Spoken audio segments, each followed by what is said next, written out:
Doctor साहब ने औरत के मुंह में थर्मामीटर रखकर उसको कुछ देर मुंह बंद रखने को कहा, तो पत्नी को खामोश देखकर पति ने कहा, डॉक्टर साहब, ए डॉक्टर साहब, ये जादुई मशीन कितने की आती है? भैया अगर कुंडली ही मिलवानी है तो सास और बहू की मिलवाया करो, लड़का तो भगवान की मर्जी समझकर एडजस्ट कर ही लेगा। जरूरी नहीं है कि आपका कुत्ता ही वफादार निकले, वक्त पड़ने पर आपका वफादार भी कुत्ता निकल सकता है। पति ने कहा कि इतनी देर कहाँ गायब थी? तो पत्नी ने कहा शॉपिंग करने गई थी। तो बोला क्या लाई? तो बोली कि एक 12 रुपए का हेयरबैंड और 142 सेल्फी।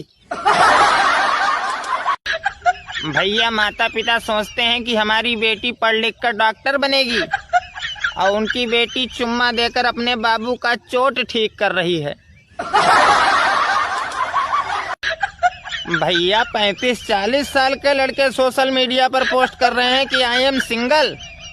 तो मैं उनसे बताना चाहता हूं कि बाबूजी, आप सिंगल नहीं हो, आप बहुत जरियान रड़ुआ हो। हद तो तब हो गई भैया जब मैं बैंक गया, वहां पर लिखा था कि अंगूठा लगाने के बाद में हाथ दीवार में ना पोंछें। अब वो लोग इतना पढ़े लिखे ही होते तो अंगूठा क्यों लगाते? पहले लोग 1 अप्रैल को बेवकूफ बनाते थे, आज हम लोगों ने 22 मार्च को ही कोरोना को बेवकूफ बना दिया। सब लोग अपने अपने घर में हो गए। कोरोना साला आया, उसे लगा कि यहाँ कोई रहता ही नहीं है, चला गया साला कोरोना की दुनिया। मेरी कत्ल करने की उनकी साजिश तो देखो, मेरे पास से गुजरे तो अपना मास्क हटाकर मेरे मुंह पर छींक कर चले गए। डॉक्टर ने मरीज से पूछा क्या तकलीफ है आपको? तो मरीज ने कहा, डॉक्टर साहब, 4-5 दिन से फोन लगाते समय कोरोना का ऑडियो सुन सुनकर कान में खांसी आने लगी है। भैया एक औरत ने कस्टमर केयर को फोन किया और गुस्सा में आकर बोली कि 3 घंटा हो गया आपके नेटवर्क पर इंटरनेट नहीं चल रहा है।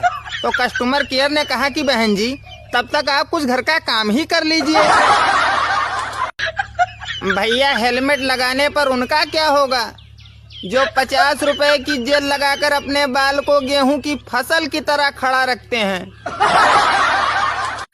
एक आदमी ने मच्छर से पूछा कि तुम रात में तो काटते ही हो, दिन में आज क्यों काट रहे हो? तो उसने कहा ओवर टाइम कर रहा हूँ साहब, घर में माँ बीमार है, जवान 2 बहनें हैं और दहेज में 2 लीटर खून मांगा है।